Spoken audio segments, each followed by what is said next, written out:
Pronto. Então, a partir de agora, a aula está sendo gravada, né? Para depois o pessoal que puder assistir, né?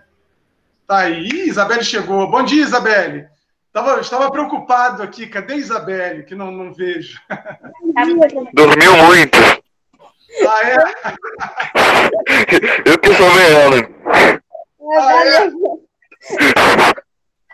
Cara, a Isabelle era engraçada. A Isabelle, lá nas aulas presenciais, desde o ano passado, ela chegava às vezes atrasada e chegava mesmo com uma cara de quem estava com sono ainda. Eu acho muito engraçado. Ela tem cara de que dorme muito mesmo, que gosta. Mas dormia muito bom. Dormia muito bom. Vamos lá.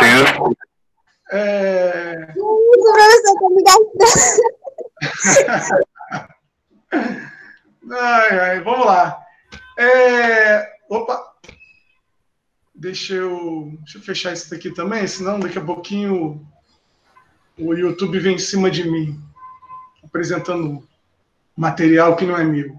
Queria tanto botar aquele áudio, mas agora com a professora Darisa a gente não precisa mais de áudio. Ela manda muito. Então, olha só, a primeira expressão aqui, veja que ele... bom, então a gente tem o título, né, da nossa obra que a gente vai estudar, então, para fazer a leitura, que é A Hora e Vez de Augusto Matraga. Tá? E aí, uma coisa que a gente tem que pensar, porque a gente acabou de ler A Hora da Estrela. Mais uma vez a gente tem um título com essa palavrinha, a hora, com essa expressão, a hora. Né? Então, veja que, de algum modo, a gente, depois que fizer a leitura na íntegra desse texto, são 37 páginas, né, de PDF, sendo que a gente não começa na página 1, então a gente vai começar na página 6. Então, na verdade, a gente vai ler 31 páginas. Teoricamente, deixa eu botar para carregar aqui que a bateria vai acabar. Bateria do computador.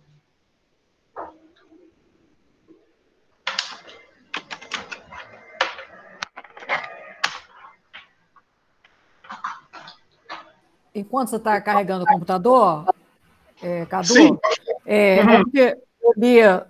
Eu tenho uma edição aqui da Nova Fronteira. Sim. E tem uma carta que o Guimarães Rosa faz ao João Condé, que é um grande amigo dele. E nessa carta, o Guimarães Rosa, se você me permite, um trechinho só. O Rosa diz para ele assim, que riqueza, pelo menos impiedoso, horror ao lugar comum, que as chapas são pedaços de carne corrompida, são pecados contra o Espírito Santo, são taperas no território do idioma. Ele diz também outra coisa que eu lembrei, não nessa carta, mas um outro trecho sobre que o Antônio Cândido diz sobre o Guimarães Rosa, que é o seguinte: o Guimarães Rosa vai usar palavras que são que ele vai construir, mas também vai pegar palavras de origem de outras línguas, como o alemão, que ele conhecia muito bem, o inglês, o francês, o romeno.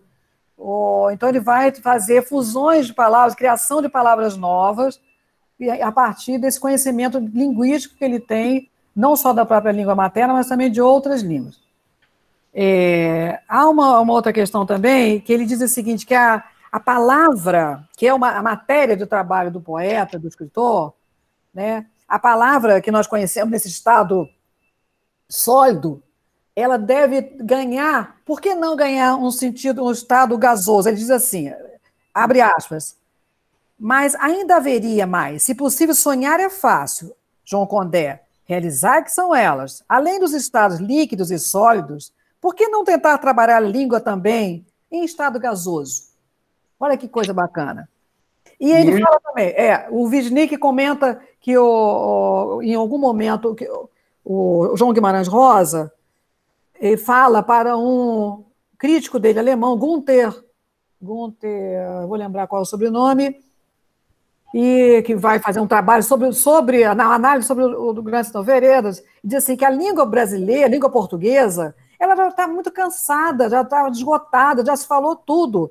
Mas a língua portuguesa, falada no Brasil, que seria a língua brasileira, ela está cheia de buracos, cheia de vazios, que o escritor e o que o povo merece preencher com a criação.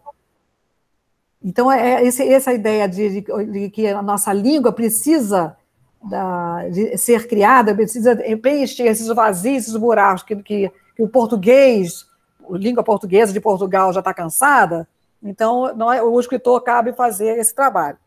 Aí lembrei também a ideia do estado gasoso da palavra. A palavra ela é volátil, né? Ela pode dizer uma coisa e negar ela mesma.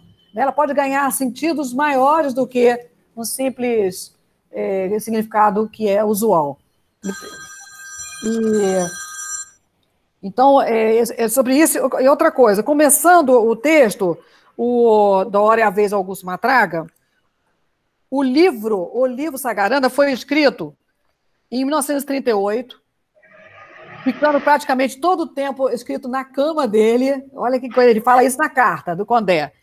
Ficou 7 anos repousado. Só em 45 que foi retrabalhado e em 5 meses de reflexão e lucidez. Olha quanto tempo o livro ficou pronto e foi burilado. Segundo o próprio Guimarães Rosa fala sobre o conto, ele diz assim: história mais séria, de certo modo, síntese e chave de todas as outras do livro Sagarana. Não falarei sobre o seu conteúdo. Quanto à forma, representa para mim vitória íntima, pois, desde o começo do livro, o seu estilo era o que eu procurava descobrir. Então, e essa carta é escrita em 1937, para o Condé, o João Condé, com C, que o Guimarães Rosa escreve para ele. Tem a foto, deve ter na sua edição, uma foto do Condé mostrando o livro, lendo o livro. Eu estou com ele aqui, o Guimarães Rosa com o Condé, e eles vendo o trecho do livro. Bom, para começar a leitura, lembrando que o Guimarães Rosa adorava a fala popular, as histórias que eram contadas, né, os causos contados e as narrativas que existiam, as cantigas que eram cantadas no sertão, no interior do Brasil. Eu sou pobre, pobre, pobre, vou-me embora, vou-me embora. Eu sou rica, rica, rica, vou-me embora daqui. Cantiga antiga. Depois vem, abre aspas também, sapo não pula por boniteza, mas, porém, por precisão, provérbio capial. E aí abre, a gente vira a página e começa esse conto que, fazendo uma correção do que eu falei ontem, ele não é, segundo Antônio Cândido, dos 100 contos mais bonitos, não. É um dos 10 contos mais bonitos do mundo. Os melhores contos escritos no mundo. Então, meninos, vocês estão diante de uma obra-prima da literatura brasileira e internacional. Isso daí me surpreendeu, eu não sabia. Você falou isso ontem e eu não sabia. É por isso, então, que esse conto mexe demais comigo, porque isso daí provavelmente mexe com muitas almas no mundo mesmo. Você está entre os 100 contos mais bonitos do mundo. Imagina, cara. Nossa Mas produção... é 10, agora, são 10 contos, não são 100, são os 10 contos, segundo Antônio Cândido. 10! Ontem eu falei 100, mas eu reli agora. Ontem eu ouvi uma entrevista do Antônio Cândido. 10 contos melhores do mundo. Pode. Isso. Gente, então eu não preciso nem dizer nada, né? Se diante disso, assim, o que a gente vai ter aqui nas próximas aulas é uma experiência absurda, né? Uma experiência estética absurda. Eu gostei do que a Darisa colocou aqui. Eu tinha dito ontem e agora ela leu para a gente. Essa obra, esse conto, assim, né? Essa novela, esse conto estendido, como a Darisa falou ontem, gostei da expressão conto estendido, porque eu estava até, Darisa, em relação a essa questão do gênero textual, há uma certa controvérsia, né, na classificação, se é conto, se é novela. Tem uns que tratam como conto, tem outros que tratam como novela. Eu gostei da expressão que você usou ontem, um conto estendido, né? Exatamente, um conto, pelas características, né, centradas ali naquele personagem, não se estende como um romance, não abre como um romance. Quem usa essa expressão, quem classifica, é o Zé Miguel Wisnik. Ah, tá. E o Guimarães Rosa estava acostumado a escrever contos longos, contos estendidos, e chega ao romance Grande Sertão Veredas, e só nas primeiras histórias que vai fazer contos bastante curtos, em que entra sempre, em algum momento, a ideia da cidade, coisa que até então não aparece. Sempre nós estamos diante do sertão mítico. O sertão isso é um dado muito importante que vale lembrar para os alunos. O que é sertão, esse sertão mítico? A gente não tem prova concreta que a gente está aqui, aquilo ali, aquele lugar geográfico concreto. É uma construção imaginária desse sertão. Mas que, mesmo sendo imaginária, uma ficção, a literatura vai pontuar questões do ser humano, dali, de qualquer lugar do mundo, e também da lógica da cultura brasileira. Então, a literatura serve para nos fazer construir uma ideia como é a cultura do seu país, do seu lugar, e do homem, como o homem vive e sente, e esse homem pode estar em qualquer parte do mundo. O homem vai ter as mesmas dores onde quer que esteja, onde quer que ele, e em qualquer época que viva. Se é ser humano, ele vai ter medo de morrer, ele vai ter medo de entidades, se Deus existe, se Deus não existe, medo do demônio, ele vai ter medo dos desafios que a vida apresenta, dos inimigos reais ou imaginários, o amor, como é que ele é travado diante dele, como é que ele resolve a questão com o outro que é mais poderoso do que ele, ou com a relação que ele tem com o outro menos importante que ele. Então, são questões que estão permeando qualquer ser humano, em qualquer momento, em qualquer obra, seja obra de arte ou na vida concreta. Então, a literatura vai nos pontuar essas questões que são reais, aí já não são mais imaginárias, são reais da gente. Né? Chega de falar. Não, chega não. Tem muita coisa para trazer aqui. E não vai se esgotar, a gente vai falar um monte de coisa aqui e depois fica aí em aberto para vocês pesquisarem, para vocês buscarem. Mas é importante, gente, a gente pensar nessa história que a gente vai ler, segundo nas próprias palavras do Rosa, como uma síntese, como uma chave para todas as outras que ele vem produzir depois. Pensar na própria utilização que ele, né, na expressão que ele próprio utilizou, história mais séria, né, uma síntese, uma chave para todas as outras, que para ele representou vitória íntima, essa composição que a gente vai ler, né, e um estilo que ele buscava, que ele procurava, né. Então, essa história ela vai trazer isso, então. Então, voltando aqui, essa primeira cantiga que a Darisa leu, ela não está aqui, é verdade. Eu sou pobre, vou-me embora, mas no livro ela aparece. Né? Mas, iniciando aqui a nossa leitura, então, gente, eu peço a vocês... eu diria que as 3 primeiras ou 4 primeiras páginas pode causar um certo estranhamento e algum certo desânimo, tá? Por conta do estranhamento com a maneira como a linguagem está sendo colocada aqui, né? Mas aí a leitura vai ser feita em voz alta, então a gente vai ouvir também, né? E depois eu vou colocar lá na plataforma o link do áudio que eu coloquei aqui para vocês, né? Para colocar aquele áudio, eu não vou poder gravar a aula, eu vou ter que fazer uma aula sem ser gravada, porque aí, né, e aí só vai pegar a gente. Em algum momento, de repente, eu posso até fazer isso, e não gravar essa aula. Ou então gravar, mas não colocar no YouTube, não sei. Mas o fato é que a leitura, né, oralizada, ela vai ajudar nessa compreensão, tá? Então, pensando também na variação, né, algumas a maneira de se pronunciar, de colocar as expressões também com um regionalismo, né? Então, e não só um regionalismo, às vezes são até metáforas, né? Mas metáforas construídas pela própria fala cotidiana numa determinada região. Vocês vão ver isso também, né?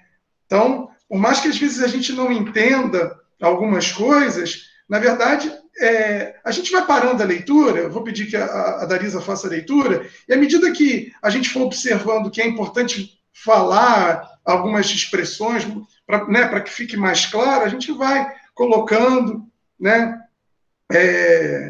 E aí a gente vai tirando as dúvidas de vocês, tá bom? Então, Darisa, tá aparecendo a tela do texto para todo mundo? Tá, para mim tá. Sim. Tá, então beleza, eu vou fazer o seguinte, tudo bem, mas eu vou fechar essa tela aqui e eu vou pedir para a Larissa, eu já tinha combinado com ela via WhatsApp, a Larissa vai fazer a apresentação dessa tela, que eu quero acompanhar pelo livro aqui, porque no livro eu fiz várias anotações a lápis, e ali eu não tenho anotação, então aqui eu vou me orientando. Então a Larissa, faz a apresentação de tela para a gente, por favor. Tá bom.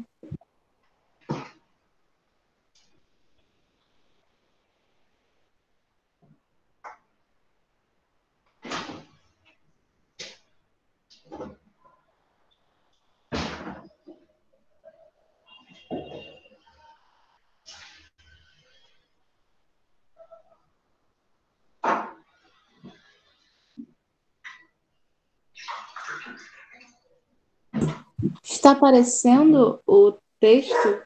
Tá aparecendo. Sim. Tá. Ok, aparecendo. Gente, se alguém quiser ver melhor, é só fixar no texto, na tela do texto, tá? Quem está no computador vai ver que se colocar o cursor, né, na parte ali do texto, vai aparecer tipo um grampinho. Aí é só clicar nele, porque aí a tela abre toda só no texto, tá? Para quem tem dificuldade de fazer leitura, quem estiver achando que a letra está muito pequena, tá bom?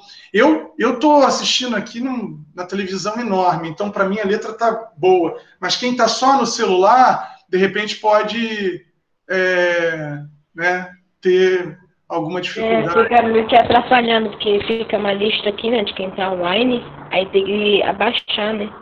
Isso. Fica difícil um pouquinho. Isso. Mas então, dá para ver. Beleza, é só fixar. Para mim tá ótimo, eu estou conseguindo ler perfeitamente. Está todo mundo conseguindo ver legal o texto que a Larissa colocou? Sim. Sim. Sim. Sim. Sim. Beleza, galera. Então, Darisa, manda a brasa pra gente. Vamos lá. A Hora e a Vez, de Augusto Matraga. Matraga não é Matraga, não é nada. Matraga é Esteves. Augusto Esteves, filho do coronel Afonso Esteves, das Pindaíbas do Saco da Imbira. Ou Nhô Augusto, o homem. Nessa noitinha de novena, num leilão de trás da igreja, no arraial da Virgem Nossa Senhora das Dores do Córrego do Murici. Procissão entrou, reza acabou. E o leilão andou depressa e extinguiu, sem graça, porque a gente direita foi saindo embora, quase toda de uma vez. Mas o leiloeiro ficara na barraca, comendo amêndoas de cartucho e pigarreando de rouco, bloqueado por uma multidão encachaçada de fim de festa. E na primeira fila, apertadas contra o balcãozinho, bem iluminadas pelas candeias de meia laranja, as duas mulheres à toa estavam achando em tudo um espírito enorme, porque eram só duas, e pois muito disputadas, todo mundo com elas querendo ficar. Beleza não tinham. Angélica era preta e mais ou menos capenga, e só a outra servia.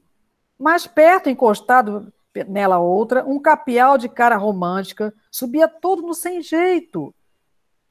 Eles estavam se gostando, e por isso aquele povo encapetado não tinha, pelo menos para o pobre namorado, nenhuma razão de existir. E a cada momento as coisas para eles pioravam, com o pessoal aos gritos. Quem vai arrematar a Sariema? Anda, Tião, bota a Sariema no leilão. Bota no leilão, bota no leilão.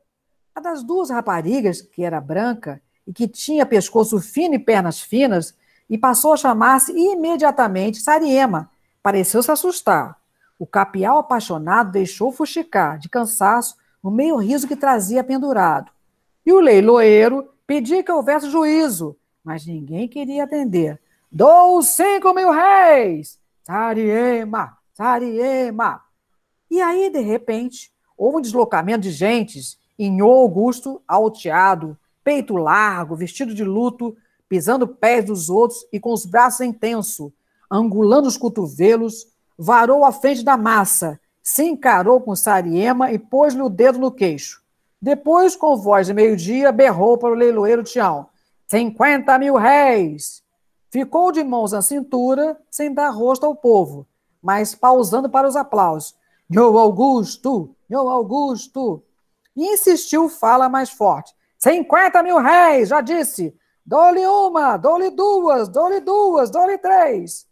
Mas nisso, puxaram para trás a outra, a Angélica Preta se rindo, sem vergonha e dengosa, que se sorveteu na montoeira, de braço em braço, de rolo em rolo, pegada, manuseada, beliscada e cacarejante.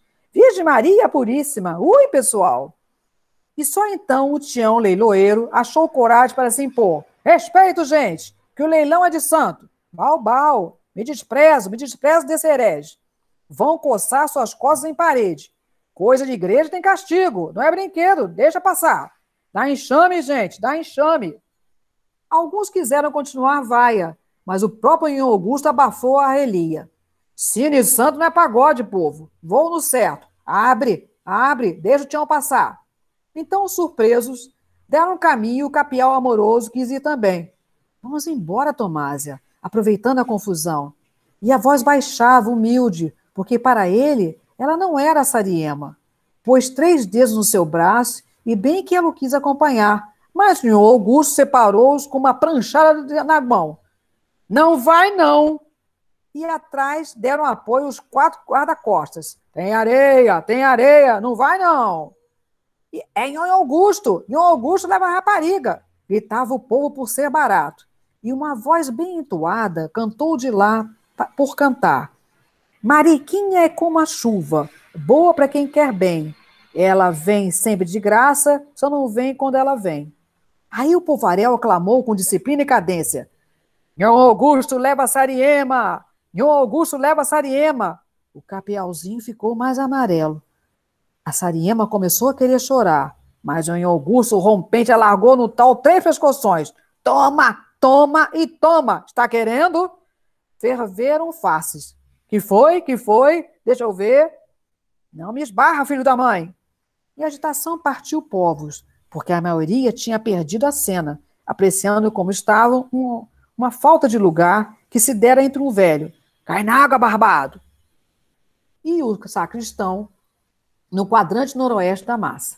E também no setor sul instalara, pouco antes, um mal-entendido de um sujeito com a correia desafivelada. Lepte, lepte! Com o outro pedindo espaço para poder fazer sarilho com o pau. Que foi, hein? Que foi? Foi o capialzinho apanhando, estapeado pelos 4 cacundeiros de Nhô Augusto e empurrado para o denso do povo, que também queria estapear. Viva Nhô Augusto! E a pessoa para cá, do meu lado. E Nhô Augusto deu o braço à rapariga, que parou de lacrimejar. Vamos andando! Passaram entre alas e aclamações dos outros, que aí, como não havia mais mulheres nem brigas, pegaram a bandear ou a cantar. Ei, compadre, chegadinho, chegou. Ei, compadre, chega mais um bocadinho. Nhô Augusto apertava o braço da Sariema, como quem não tivesse tido prazo para utilizar no capial todos os seus ímpetos. E hein? A senhora dona queria ficar com aquele, hein? Foi, mas agora eu gosto de você. O outro eu mal conheci. Caminharam para casa, mas para a casa do beco do Sem Ceroula, onde só há 3 prédios, cada um deles com um gramofone tocando, de cornetão à janela, e onde gente séria entra, mas não passa. Nisso, porém, transpunha um adro, e Nhô Augusto parou, tirando o chapéu e fazendo um sem em nome do padre, para saudar a porta da igreja. Mas o lugar estava bem alumiado, com lanterninhas e muita luz de azeite, pendente dos arcos de bambu. E Nhô Augusto olhou a mulher, que é... Você tem perna de Manuel Fonseca, uma fina e outra seca? E é que é só osso, peixe cozido sem tempero. Capim pra mim, com uma assombração dessas, vá-se embora, frango d'água, some daqui. E empurrando a rapariga, que abriu a chorar o choro mais sentido da sua vida, Nhô Augusto desceu a ladeira sozinho, uma ladeira que a gente tinha de descer quase correndo, porque era só cristal e pedra solta. Isso, Larissa, só um momento, isso. Eu queria só dar uma parada aqui para fazer alguns comentários, que agora, me parece que agora, então a gente tem uma primeira situação aqui, e aí agora que ele deixa a Sariema para lá, a gente vai para uma segunda situação. E aí, como a gente está fazendo essa leitura pela primeira vez, aí tem aquela questão de estranhamento da linguagem, então eu vou fazer uma espécie de... como se a gente estivesse nessa leitura, como se ela fosse um grande oceano, né? E aí nesse oceano que a gente vai nadando e vai perdendo fôlego diante daquela imensidão, daquele monte de água, então é como se a gente estivesse jogando um pouco de boia agora com os comentários, para poder a gente não se afogar, né, em meio a esse oceano de palavras. Então, esse primeiro momento aqui, gente, é muito importante, porque, primeiro que já mostra para a gente, já de cara, né, a questão da própria igreja ali. Então, existe uma certa fé, né, em relação ao sertão ali, essa questão da fé, da religião, ela vai aparecer. E com uma certa hipocrisia aqui, porque a própria pessoa que está ali, de algum modo, gerenciando ali o leilão, né? Ele diz que o leilão é santo, mas veja, estão leiloando raparigas, né? Ou seja, o Nhô Augusto, né, que é esse nosso personagem aqui, ele arremata por 50 mil réis, né, uma rapariga, a Sariema, né? Mas veja que essa Sariema, ela estava ali, e ali também estava um capialzinho, né? Um capialzinho que era um amante da Sariema, né? Ou seja, aquele que tem amor, na verdade, né? É aquele que tinha amor por ela, né? E ele, naquele momento, ele sofre com aquela situação, e ele apanha, né, dos capangas do Augusto Matraga ali, ele é ofendido pelo próprio Augusto Matraga. Veja, um cara apaixonado pela Sariema, vendo a esposa não, a amante, melhor dizendo, vendo a mulher ali, a amante, no sentido de aquela que tem amor, né, aquela por quem ele tem amor. Então, olhando para ela ali, na verdade o nome dela é Tomásia, né? E não era Sariema para ele. Então, tinha um nome, era uma pessoa, né? Tinha ali aquela relação, né? Tinha coração ali. E foi uma ofensa dupla, tanto por ter apanhado dos capangas e ter sido ofendido pelo próprio Nhô Augusto, né? Nhô Augusto, né? Tanto pela questão que envolve a agressão física em si e a agressão à própria Sariema, né? Que estava tendo ali seu corpo vendido e tal, um leilão santo, que para arrecadar fundos para a igreja dessa maneira. Então, assim, de algum modo, também aqui, a gente começa a observar as distorções, né, da maneira como as pessoas até mesmo compreendem a própria vida, e eu acho que mais do que isso, a maneira distorcida e confusa como elas acabam relacionando as coisas, porque o que se prega, o que se ensina, o pressuposto da igreja não tem nada a ver com aquele tipo de situação que estava acontecendo ali, que envolve miséria no sentido existencial, que é prostituição, que é degradação humana. Isso não tem nada a ver com o que postula, né, aquela religião e aquela fé. Né? Então, há uma contradição aí. Então, há também uma hipocrisia quando ele diz respeito porque o leilão é santo. Como assim leilão é santo? Né? Sariema sendo arrematada, né? E foi arrematada por 50 mil contos. E veja que interessante, porque ela chora o choro mais profundo da sua vida, porque até como uma rapariga, até ali para vender o corpo, ela é humilhada. Porque o Nhô Augusto arremata, né, com 50 mil contos arremata, ou seja, ela estava sendo leiloada ali para ver quem ia ficar com ela. O Augusto arremata e depois olha que ela parece.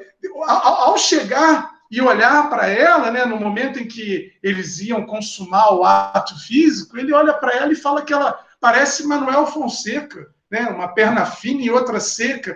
E aquilo dói tanto nela, porque ela já está numa situação, enquanto mulher, né, de pura degradação, né, física, moral, e se torna pior ainda quando ela é humilhada dessa maneira, ou seja, nem para isso eu sirvo, né? Nem para isso, né? Fui arrematada e tal, fui disputada de algum modo, né, através do leilão, mas a pessoa que me arremata, né, me trata dessa maneira. Então, chorou o choro mais fundo, né? O choro mais profundo de sua vida. Chorou o choro mais sentido, né, da sua vida. Então, essa primeira parte, gente, o que a gente tem que pegar dessa primeira parte aqui? É isso, olha lá, a Larissa está até marcando para a gente. O que a gente tem que pegar aqui, esse momento está mostrando para a gente, leitor, características do Augusto Matraga, importante. Uma pessoa que não tem empatia, uma pessoa que não sabe lidar com o sentimento alheio de uma maneira, né, digna, de uma maneira louvável, de uma maneira justa, muito pelo contrário, agrediu o Capial, humilhou e tratou da maneira como quis a própria Sariema, diante da multidão, sai fazendo ângulo com os braços, né? Ele coloca aqui, em algum momento ele fala que o Augusto angulou os braços, ou seja, imagina, braços angulados, você passando no meio da multidão, né? Tipo, sai da minha frente, ou seja, uma pessoa sem qualquer limite, sabe? Sem qualquer limite. E diante de todos que estavam ali, exercia uma certa liderança e um certo poder. Todo mundo lá, Nhô Augusto. Por que estava todo mundo assim também? Porque ele era o cara que era admirado por todo mundo? Mais ou menos, não era por aí não. Né? Porque ele tinha um poder, ele tinha uma presença, ele tinha uma agressividade que, de algum modo, né, todo mundo ali, Nhô Augusto, mas veja que era um povo barato, né? O próprio texto aqui, ele coloca isso, o povo dizia assim, Nhô Augusto leva a rapariga, gritava o povo por ser barato. Então era um povo barato, né? Então aqui a gente tem uma figura de linguagem aqui, né, que é construída dentro, a interpretação que a gente faz é dentro de uma fala cotidiana ali daquela região ou de determinados grupos, né? Então o povo gritou por ser barato, né? Barato, então se refere à condição moral desse povo. Esse povo que estava ali, Nhô Augusto, que estava ali tentando arrematar a Sariema, que não estava nem aí, que não tinha empatia, que não conseguia vislumbrar os sentimentos alheios daquela moça, né, do Capial e da situação como um todo ali, né, era um povo barato, ou seja, era um povo de baixa condição moral, né? E também era um povo que, de algum modo ali, quando fica em Nhô Augusto, sintoniza com aquele Nhô Augusto ali e, ao mesmo tempo, teme. Né? Então, aquela coisa toda. E o teme também, gente, porque, veja, quando a gente começa a ler aqui, né, quando a Darisa leu, Nhô Augusto era filho do coronel Afonso Esteves. A Darisa falou sobre isso ontem, sobre a questão do coronelismo nessas regiões. Então, ele era filho do coronel. Veja que ele não era nenhum pé rapado, né? E aí, nesse sentido, só isso já lhe dava esse status de poder, essa condição. É claro que a gente vai ver ao longo do texto que, né, depois da morte do coronel, Nhô Augusto, muito destemperado, muito sem limite, acaba perdendo dinheiro, acaba perdendo as propriedades, acaba apoiando política do lado de quem perde, como o próprio narrador coloca, ou seja, vai se enfraquecendo. E vai, ao se enfraquecer, ele vai o quê? Ele vai, de algum modo, dando forças ao inimigo, que também, né, o Major com Silva, a gente vai ver o inimigo do Augusto, do Nhô Augusto, né, Nhô Augusto. Então, essas questões elas vão se modificando, né? Então, essa força que a gente vê aqui no início, ela vai mudando. E agora, nesse segundo momento, a gente precisa ficar muito atento que a leitura que a Darisa vai fazer. Então, gente, eu estou falando isso daqui só para a gente... jogando boias mesmo, tá? Para a gente não se afogar nesse mar de palavras aqui, porque isso é novo para a gente, né? Então, agora, nesse segundo momento que a Darisa vai ler, o que ela vai colocar? Ela vai colocar a situação familiar de Nhô Augusto. Nhô Augusto tinha mulher e tinha uma filha. Então, vai colocar a relação, né, do marido Nhô Augusto em relação à mulher, do pai Nhô Augusto em relação à filha, que é a Mimita, né? A esposa se chamava Dionora e a filha se chamava Mimita, acho que era o apelido, né? Enfim, então a gente vai ver, a gente vai perceber, diante da maneira como o narrador coloca essa relação familiar, a gente vai perceber que esse Nhô Augusto também não tem nenhuma empatia, não demonstra nenhum sentimento em relação à esposa e não demonstra nenhum sentimento em relação à filha, né? Não demonstra, não quer dizer que não tenha. Esse aqui é o barato da história, né? Porque à medida que a gente for avançando na leitura até chegar ao seu fim, a gente vai chegar a várias conclusões completamente diversas de quem é esse raio de Nhô Augusto, né? Esse Augusto Esteves, esse Augusto Matraga, né? Então, nesse sentido, né? Darisa, continua então para a gente, se quiser falar alguma coisa antes de continuar a leitura, que é bom também, que a gente acrescenta. Senão... Eu não tinha percebido essa relação da igreja com o leilão. Achei ótima você ter percebido e ter ensinado para a gente. Eu não havia notado isso. Que dentro de uma própria... que o recurso arrecadado pelo leilão era para a igreja. Eu não tinha percebido isso. E que a igreja que se presta a receber recursos a partir do leilão de uma pessoa, de uma mulher. Quer dizer, vende-se uma pessoa, coitada, desclassificada por ser uma mulher da vida, né? Mas vender alguém é algo ultrajante que a igreja jamais poderia aceitar renda ou qualquer valor mediante esse tipo de mercadoria, como é que se diz? Serviço ou de uso, né, de uma pessoa, né? E outra coisa, o Augusto Esteves, Nhô Augusto, ele é um homem forte, temido pela força, pela brabeza, ele é bruto, ele é bronco, ele não teme ninguém, ele, embora seja um filho de um coronel, do Alfonsão, ele também presta serviço matando outros por encomenda.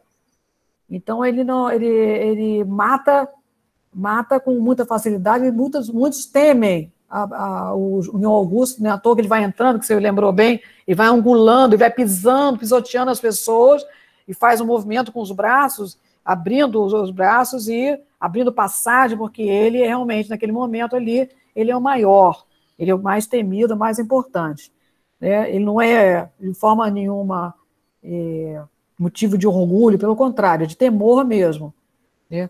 O segundo momento realmente é diferente, nós já temos essa apresentação de quem do que é capaz o Nhô Augusto, desfazer até da mulher que comprou, e olhou, quando ele deu conta que a mulher não era do seu, não tinha a beleza que ele imaginava, ele descarta, inclusive ele empurra, né? Ele empurra a rapariga morro abaixo e ela chora o choro mais sentido da vida.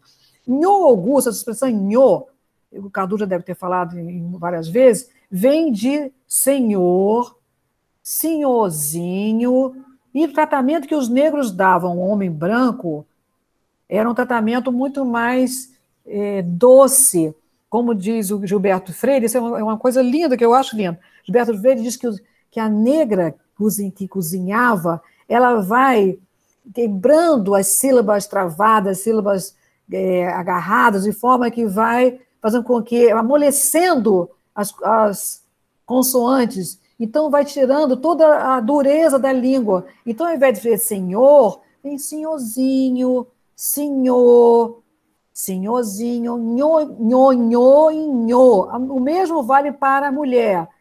Sinhá, senhora, sinhazinha, sinhá, nhanhá, ou mesmo iaiá, ou mesmo ioiô, como se fala ainda hoje na Bahia, Bahia de hoje, século XXI, trata-se muito, o empregado trata o seu patrão branco de ioiô, e a patroa branca de iaiá. Ou então, entre eles, se tratam de ioiô. Então, a maneira, o negro foi amolecendo essa língua, e não é à toa que tem essa repetição, por exemplo, que a gente tem nhonhô, cacá, cocô, dodói, tetê, por caso de nomes, né? Dudu, por exemplo, cadu, né? Poderia chamar de dudu. Então, é uma herança da língua dos africanos que vão trazer para a nossa língua portuguesa um tratamento muito mais adocicado, segundo o Gilberto Freire, em Casa Grande Senzala. Eu acho que vale a pena os alunos entenderem isso, de onde vem essa maneira que a gente tem que estar sempre... Por exemplo, nós temos um presidente chamado Lula, né? Tivemos um presidente, não é Luiz Inácio, o apelido incorporou o nome, Luiz Inácio Lula da Silva. Então, essa doçura no tratar está aqui mostrada no Nho Augusto, embora o Nho Augusto não tenha nada de doce. E a gente vai ver aqui essa herança africana nesse tratamento Nho, e agora vamos conhecer melhor quem é esse Nho Augusto, nesse segundo momento. Posso ler? Espera aí. Lá embaixo, esbarrou com o camarada, que trazia recado de Dona Dionora, que Nho Augusto voltasse, ou ao menos desse um pulo até lá, à casa dele de verdade, na rua de cima, porque ainda havia muito arranjo a ultimar para a viagem, e ela, a mulher, a esposa, tinha uma ou duas coisas por perguntar. Mas Nho Augusto nem deixou o mensageiro acabar de acabar. Desvira quem? E dá o recado pelo avesso. Eu lá não vou. Você apronta os animais para voltar amanhã com Cia de Honora, mais a menina, para o Morro Azul. Mas, em antes, você sobe por aqui e vai avisar aos meus homens que eu hoje não preciso deles. Não. E o Kim Recadeiro correu com o recado, enquanto Nho Augusto ia indo em busca de qualquer luz em porta aberta, aonde houvesse assombros de homens, para entrar no meio ou desapartar. Era fim de outubro, em ano resseco. Um cachorro soletrava, longe, o mesmo nome, sem sentido. Ia no alto do mato a lentidão da lua. Dona Dionora, que tinha belos cabelos e olhos sérios, escutou aquela resposta e não deu ar de seus pensamentos ao pobre camarada Kim. Mas muitos que eles eram, a rodar por lados contrários e a atormentar-lhe a cabeça, e ela estava cansada, pelo que dali a pouco teve vontade de chorar. E até a Mimita, que tinha só 10 anos e já estava na cama, sorriu para dizer: eu gosto, minha mãe, de voltar para o Morro Azul. E então Dona Dionora enxugou os olhos e também sorriu, sem palavra para dizer. De voltar para o retiro, sem a companhia do marido, só tinha por que se alegrar. Sentia pelo desdeixo, mas até era bom sair do comércio, onde todo mundo devia estar falando da desdita sua e do pouco caso que não merecia. E ela conhecia e temia os repentes de Nho Augusto, duro, doido e sem detença, como um bicho grande do mato. E, em casa, sempre fechado em si. Nem com a menina se importava. Dela, Dionora, gostava às vezes, da sua boca, das suas carnes, só. No mais, sempre com os capangas, com as mulheres perdidas, com o que houvesse de pior. Na fazenda, no saco da Imbira, nas pindaíbas ou no retiro do Morro Azul, ele tinha outros prazeres, outras mulheres, o jogo do truque e as caçadas. E sem efeito eram sempre as orações e promessas, com que ela o pretendera trazer pelo menos até meio caminho direito. Fora assim desde menino, uma meninice louca e larga, de filho único de pai Pancrácio, e ela, Dionora, tivera a culpa, por haver contrariado e desafiado a família toda para se casar. Agora, com a morte do coronel Afonso, tudo piorara, ainda mais. Nem pensar, mas estúrdio, estouvado e sem regra, estava ficando em Augusto. E com dívidas enormes, política do lado que perde, falta de crédito, as terras no desmando, as fazendas escritas por paga e tudo de fazer ânsia por diante, sem portas, com parede branca. Dionora amara-o 3 anos. 2 anos deram-os as dúvidas e o suportaram os demais. Agora, porém, tinha aparecido outro. Não, só de pôr aquilo na ideia já sentia medo, por si e pela filha. Um medo imenso. Se aceitasse de ir com o outro, Nhô Augusto era capaz de matá-la. Para isso, sim, ele prestava muito. Matava mesmo, como dera conta do homem da foice, pago por vingança de algum ofendido. Mas quem sabe se não era melhor se entregar a sina com a proteção de Deus se não fosse pecado. Fechar os olhos. E o outro era diferente. Gostava dela muito. Mais do que ele mesmo dizia, mais do que ele mesmo sabia, da maneira de que a gente deve gostar. E tinha uma força grande de amor calado e uma paciência quente, cantada para chamar pelo seu nome. Dionora, Dionora, vem comigo. Vem comigo e traz a menina, que ninguém não toma vocês de mim. Bom, como um sonho, como um sono. Dormiu. E assim, mal madrugadinha escassa, partiram as duas. Dona Dionora no cavalo de Cilhão e a Mimita, mofina e franzina, carregada à frente da cela do camarada Kim. Pernoitaram no pau alto, no sítio de um tio nervoso, que riscava a mesa com as unhas e não se cansava de resmungar. Fosse eu, uma filha custa sangue, filha é o que tem de mais valia. Sorte minha, meu tio. Sorte nunca é de um só, é de 2, é de todos. Sorte nasce cada manhã e já está velha ao meio-dia. Culpa eu tive, meu tia. Quem não tem? Quem não teve? Culpa muita, minha filha. Mãe de Augusto morreu, com ele ainda pequeno. Teu sogro era um leso. Não era para chefe de família. Pai era como se Augusto não tivesse. Um tiro criminoso, de mais de uma morte, que vivia escondido lá no saco da Embira. Quem criou Augusto foi a avó. Queria um menino para padre. Rezar o tempo todo, santimônia e ladainha. De manhã, com o sol nascendo, retomaram a andadura. E quando o sol esteve mais dono de tudo, e a poeira era mais seca, Mimita começou a gemer, com uma dor de pontada, e pedia água. E depois, com um sorriso tristinho, perguntava: por que é que pai não gosta de nós, mãe? E o Kim Recadeiro ficava a bater a cabeça, vez e vez, com muita circunspecção tola e universal assentimento.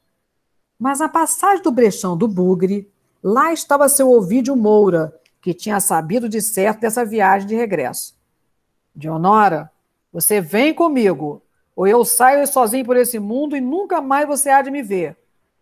Mas Dona Dionora foi tão pronta que ele mesmo se espantou. Nhô Augusto é capaz de matar a gente, seu Ovídio. Mas eu vou com o senhor e fico, enquanto Deus nos proteger. Seu Ovídio pegou a menina do colo do Kim, que nada escutara ou entendera, e passou a cavalgar bem atrás. E quando chegaram no pilão d'água do Mendonça, onde tem uma encruzilhada, e o camarada viu que os outros iam tomando o caminho da direita, estugou o cavalo e gritou, e ainda gritou para corrigir: volta atrás, minha patroa, que o caminho por aí é outro. Mas seu ouvido se virou positivo. Volta você e fala com seu patrão que se a dona Dionora não quer viver mais com ele, e que ela de agora por diante vai viver comigo, com o querer dos meus parentes todos e com a bênção de Deus. Kim Recadeiro, no primeiro passo, ainda levou a mão ao chapéu de palha, cumprimentando. Pois sim, seu Ovídio, eu dou o recado. Ficou parado, limpando o suor dos cabelos, sem se resolver. Mas, fim no fim, num achamento, se retesou nos estribos e gritou: homem sujo! Tomara que uma coruja ache graça na tua porta! Jogou fora, cuspiu em cima e tocou para trás em galope doido, dando a poeira ao vento. Ia dizer a Nhô Augusto que a casa estava caindo. Quando chega o dia de cair a casa, que com ou sem terremotos é um dia de chegada infalível, o dono pode estar de dentro ou de fora. É melhor de fora. E é a só coisa que qualquer um está no poder de fazer. Mesmo estando de dentro, mais vale todo vestido e perto da porta da rua. Mas Nhô Augusto não. Estava deitado na cama, o pior lugar que há para se receber uma surpresa má. E o camarada Kim sabia disso. Tanto que foi se encostando de medo que ele entrou. Tinha poeira até na boca. Tossiu. Levanta e veste a roupa, meu patrão Nhô Augusto, que eu tenho uma novidade meio ruim para lhe contar. E tremeu mais, porque Nhô Augusto se erguia de um pulo e num átimo se vestia. Só depois de meter na cintura o revólver foi que interpelou dente em dente. Fala tudo! Kim Recadeiro gaguejou suas palavras poucas e ainda pôde acrescentar. Eu podia ter resistido, mas era negócio de honra, com sangue só pro dono. E pensei que o senhor podia não gostar. Fez na regra e feito. Chama os meus homens. Dali a pouco, porém, tornava o Kim com uma nova desolação. Os bate-paus não vinham. Não queriam ficar mais com o Nhô Augusto. E o Major Consilva tinha ajustado 1 e mais 1, 4, para seus capangas pagando bem. Não vinham mesmo. O mais merecido cabeça até mandara dizer, faltando ao respeito, fala com o Nhô Augusto que só de cima é dinheiro, para ele pagar o que está nos devendo. E é mandar por portador calado, que nós não devemos escutar a prosa de outro, que seu major disse que não quer. Cachorrada, só de pique. Onde é que eles estão? Indo de mudados para a chácara do major. Major de borra, só de pique, porque era inimigo do meu pai. Vão lá. Mal em mim não veja, meu patrão Nhô Augusto, mas todos no lugar estão falando que o senhor não possui mais nada, que perdeu suas fazendas e riquezas, e que vai ficar pobre no já-já. E estão conversando, o major, mas os outros grandes, querendo pegar o senhor à traição. Estão espalhando. O senhor deu perdão para minha boca, que eu só falo que é preciso. Estão dizendo que o senhor nunca respeitou o filho dos outros em mulher casada. E mais, que é que nem cobra má, que quem vê tem de matar por obrigação. Estou lhe contando para modo de o senhor não querer facilitar. Carece de achar os companheiros bons para o senhor não ir sozinho. Eu não, porque sou medroso. Eu cá pouco presto. Mas, se o senhor mandar, também vou junto. Mas Nhô Augusto se mordia, já no meio de uma sua missa vermelho e feroz. Montou e galopou, teso para trás, rei na cela, enquanto o Kim Recadeiro ia lá dentro caçar um gole d'água para beber. Assim. Assim, quase qualquer um capial, outro, sem ser Augusto Esteves, naqueles 2 contratempos, teria percebido a chegada do azar, da unhaca, e passaria umas rodadas sem jogar, fazendo umas férias na vida, viagem, mudança ou qualquer coisa insossa, para esperar o cumprimento do ditado. Cada um tem seus 6 meses. Mas Nhô Augusto era couro ainda por curtir, e para quem não sai em tempo, em cima da linha, até apito de trem é mau agouro. Demais, quando um tem que pagar o gasto, desembesta até o fim. E desse jeito achou que não era hora para ponderar os pensamentos. Nele, mal e mal, por debaixo da raiva, uma ideia resolveu por si, que antes de ir a Mumbuca para matar o Ovídio e a Dionora, precisava de cair com o Major Consilva e os capangas. Senão, se deixasse rastro por acertar, perdia a força e foi. Paro aí, cara?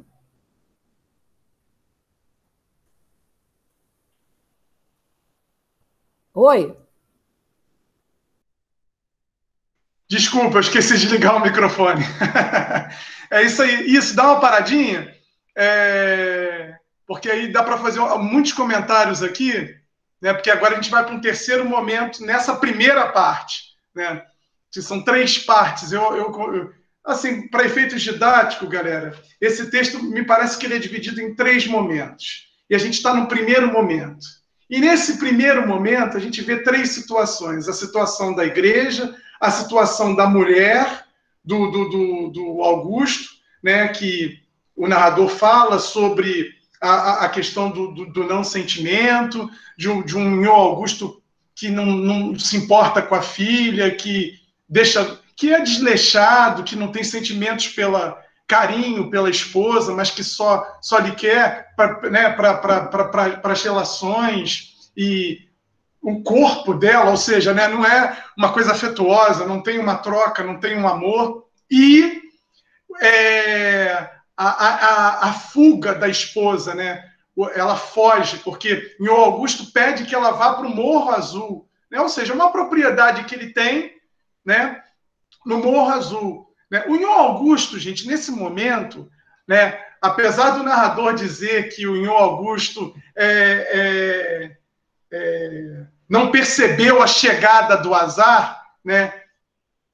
O narrador coloca isso de uma outra maneira, mas o Nhô Augusto percebe, sim, né? É porque ele de fato, ele de fato ele é bem espontâneo nesse sentido. Ele não pensa, ele sai agindo, né? Ele não utiliza ali um raciocínio, né? Mas quando ele pede para a esposa e para a filha irem para o Morro Azul, né, de algum modo ele já estava pressentindo essa chegada do azar, né? Por isso essa ideia de levá-la para lá, levá-los para lá, né? Depois a gente vai fazer uma leitura mais pausada, e aí isso que eu estou falando, eu inclusive vou mostrar com passagem no texto, tá? Deixa eu ver aqui. Eu vou ter que fazer o seguinte, porque agora a hora e vez. Deixa eu só.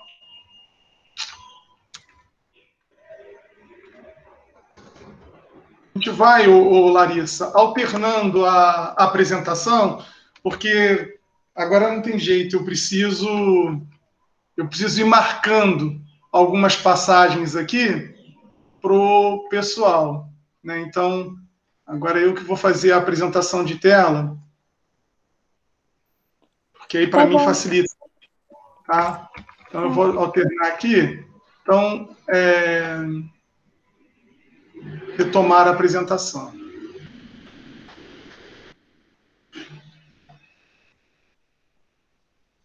Pronto. Bom, então, algumas coisas aqui, gente, que a gente precisa.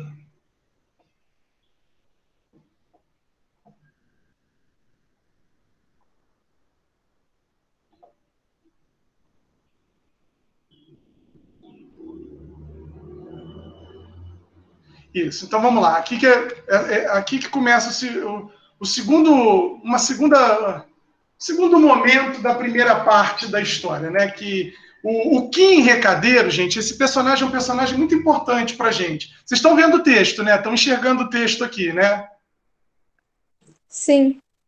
Tá, beleza. Sim. Esse Kim Recadeiro, ele é um braço direito do Nhô Augusto em relação a todos os capangas que ele tinha ali, né? Ele é um cara fiel mesmo, né? E tinha esse nome Kim, Recadeiro, né? Porque ficava transmitindo recado. Então, ele era medroso mesmo, né? Ele próprio diz que é medroso, mas ele é tão fiel ao Matraga, ao Nhô Augusto, que ele se coloca à disposição de lutar junto com ele, se o patrão assim quiser, né? Lutar contra os inimigos, lutar contra o Major, né? Com Silva. Mas nesse momento agora, ele vai e leva uma mensagem para a dona Dionora, né? De que elas teriam que voltar para o Morro Azul, ela e a menina, né? A Mimita. E aí, aqui nesse momento, a própria menina fala: eu gosto, minha mãe, de voltar para o Morro Azul. Porque ela percebe a mãe triste. Então a Mimita, uma menina de 10 anos, para tentar consolar a mãe, ela, né, coloca essas questões. E aqui, né, daqui, ó, é muito importante isso daqui, que é mais um momento que a gente começa a traçar um perfil desse Nhô Augusto, né? Essa personagem, a Dionora, ela sentia pelo desdeixo dele, né? E veja, ela também, ó, mas até que era bom ela ir para o Morro Azul. Por quê? porque era bom sair do comércio, onde todo mundo, né, provavelmente devia falar, né, daquela vida miserável que ela vivia ao lado do marido e que não merecia, porque era uma mulher, né, louvável, ela era uma mulher, né, de presença de alma, de coração, não merecia um cara como Nhô Augusto, né? E veja que ela conhecia os repentes, aquela coisa, né, duro, doido, sem detença, como o bicho grande do mato. Então ela tinha medo dele também, né? Uma mulher que, né, esposa, ela o amava, né? Ela o amava, mas não naquele momento. Ela chegou a amá-lo durante um período. Acho que o texto aqui fala sobre o primeiro e o segundo ano, enfim, foram alguns anos que ela o amou. Depois, só foi medo, só foi, né, uma série de coisas que haviam acontecido por conta daquele comportamento, né? E naquele comportamento, veja, olha só, agora, olha só, a gente tem um advérbio aqui, agora, com a morte de Coronel Afonso, tudo piorara ainda mais, tudo piorara para o Augusto, o Nhô Augusto, né? Ele cada vez mais sem regra, com dívidas enormes, com política do lado que perde, falta de crédito, as terras em desmandos, ou seja, perdendo as propriedades, né? As fazendas escritas por paga, e tudo de fazer ânsia por diante, sem portas, como parede branca. Então aqui, veja, aqui também tem as figuras de linguagem, né? Porque esse texto utiliza muito, né? Então é como se estivesse num lugar, é como se ele estivesse numa situação, veja, se ele está do lado da política que perde, se ele está com as terras em desmando, se ele está cada vez mais sem regra, se ele está cada vez mais sem crédito, cara, ele está cada vez mais sem saída. Então, quando diz aqui sem portas como parede branca, é eu pensar que aqui, de repente, agora, eu tô aqui, mas eu tenho saída, eu posso sair por aquela porta, né? Então, eu não fico preso aqui. Então, aqui é uma metáfora, né? Como se essa situação toda dele, é como se ele estivesse num apartamento ou numa casa que sumiram as portas, é só parede branca. Eu não tenho mais para onde ir. Então, assim, veja, então aqui o narrador já está colocando uma situação, né? Uma situação desse senhor Augusto. Por isso também leva a filha, manda e manda Dionora para o Morro Azul, né? Então, de algum modo, gente, se a gente começar a aprofundar uma leitura, a gente começa a perceber que ele tinha uma consciência do que estava acontecendo, sim. E, se a gente ler com mais calma aqui, à medida que a gente for passando, a gente vai ver que, na verdade, ele mede, sim, tudo que ele está fazendo. Apesar de parecer um cara que não pensa, mas ele, em alguma medida, ele está medindo. Nem que seja de uma forma intuitiva, mas parece que isso acontece. E eu vou mostrar para vocês. Dionora, amaram-o por 3 anos. 2 anos deram-os as dúvidas e o suportaram os demais. Então, ficou ali, né? Um amor, 3 anos, desses 2 anos foi a dúvida, o restante não sei o quê, mas, né, já existia um amor. Mas agora tinha aparecido outro. E aí a gente viu pela leitura da Darisa que foi o Ovídio, né? O coronel Ovídio, né? E veja que ela tinha medo só de pensar que agora ela tinha um sentimento por um outro que havia aparecido. Ela não amava mais o marido. Ela tinha medo, um medo imenso, só de pensar nesse amor, né? E aí é muito bonita as passagens aqui agora em relação à maneira como o texto ele vai jogando as palavras vão vindo com sabor interessantíssimo, né? Primeiro aqui o medo, né? Se ela fosse com o outro, Nhô Augusto era capaz de matá-la. Ela tinha certeza disso, né? E aí aqui, veja, mais uma vez a gente tem uma oportunidade aqui de pegar, e aí a Darisa falou sobre isso, esse matraga, esse Nhô Augusto como um jagunço que matava, né, que apesar de coronel, matava, inclusive, né, a pedido dos outros que queriam se vingar de alguém, ou seja, ele tinha na veia essa coisa da luta muito forte, do sangue, da morte, né, muito forte isso nele. Então, ele matava mesmo.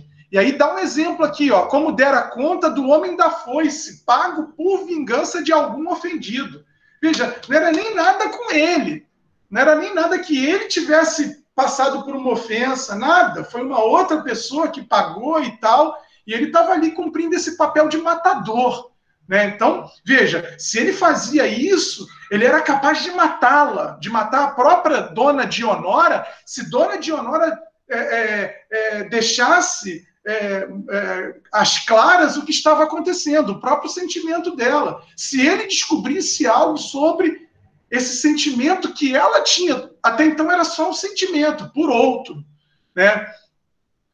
Aí é que eu falo do sabor das palavras, que torna o texto impressionante. Mas quem sabe se não era melhor se entregar à sina, com a proteção de Deus, se não fosse pecado, fechar os olhos. Olha que bonito, gente. Essa própria expressão aqui, fechar os olhos, depois de ler isso tudo aqui, ela fechando os olhos e se imaginando o amor que ela não tem, tendo esperança de uma vida, né, uma vida com amor, uma vida com sentimento, uma vida que ela não é capaz de ter, né, se entregar à sina. Independente se essa sina vai levá-la à morte ou não, mas se entregar a isso, porque há a proteção de Deus. Então veja que, mais uma vez, ó, os personagens aqui também são envolvidos por uma fé. Né? Vocês vão ver, o Nhô Augusto, desde pequeno, os familiares o queriam para a reza, eu acho que alguma personagem da família que a gente vai ler aqui fala que o queriam para a reza. Veja que tem a igreja, tem o pessoal ali, e o leilão é santo, tem agora essa dona Dionora que, com a proteção de Deus, se não fosse pecado, porque era amor, então fechava os olhos. E aí, ao fechar os olhos, olha só como é que as palavras são jogadas. E o outro era diferente. Exclamação, né? Porque aquela presença de alma, tipo, agora eu vou tirar o sofrimento, a dor desse cara que só quer as minhas carnes, desse cara que não tem afeto e que tem o desdeixo pela família. Não, com o outro era diferente. Gostava dela, muito reticências. Então aqui cabe tanta coisa. Opa! Aqui cabe tanta... Ai, cadê?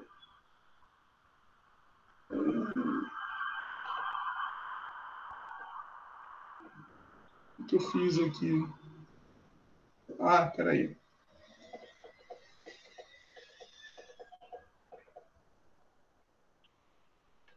Baixa mais.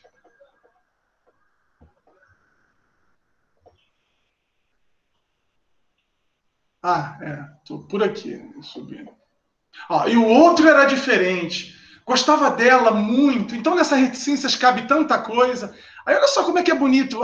A maneira como vai se desdobrando essa composição, né? Mais do que ele mesmo dizia, mais do que ele mesmo sabia, da maneira de que a gente deve gostar. Gente, isso é fantástico, isso é sensacional. E tinha uma força grande de amor calado e uma paciência quente, cantada, para chamar pelo seu nome. Dionora, Dionora, vem comigo e traz a menina que ninguém não toma vocês de mim. Bom, como um sonho, como um sonho. Veja, ela ainda está de olhos fechados, o fechar os olhos aqui, isso não foi dito, ela está imaginando isso. E aí dormiu.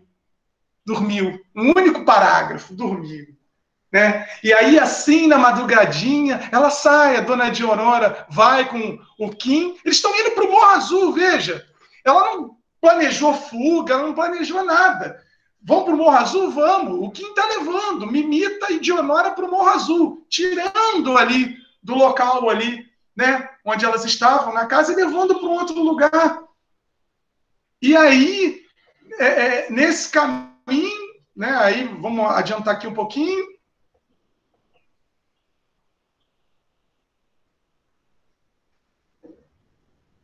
Olha só, quando o tio dela, o tio da Dionora fala sobre Nhô Augusto, olha só o que ele diz, ó.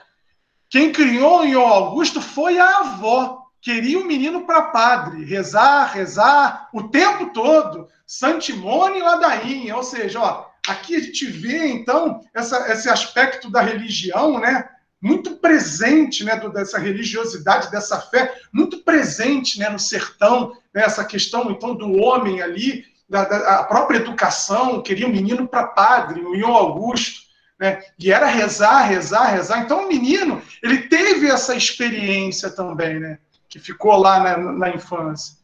Aí, ó, de manhã com o sol nascendo, isso não é gratuito, né? Aí tu pensa, vamos botar o sol nascendo, né? Mas por quê? Porque é uma nova vida, é a aurora, é o recomeço, né? Então o sol nasceu, é como se aquele dia ali fosse o dia da mudança para essa dona Dionora, né? Acabou a tristeza. Então aqui também a gente observa que não é gratuito essa colocação.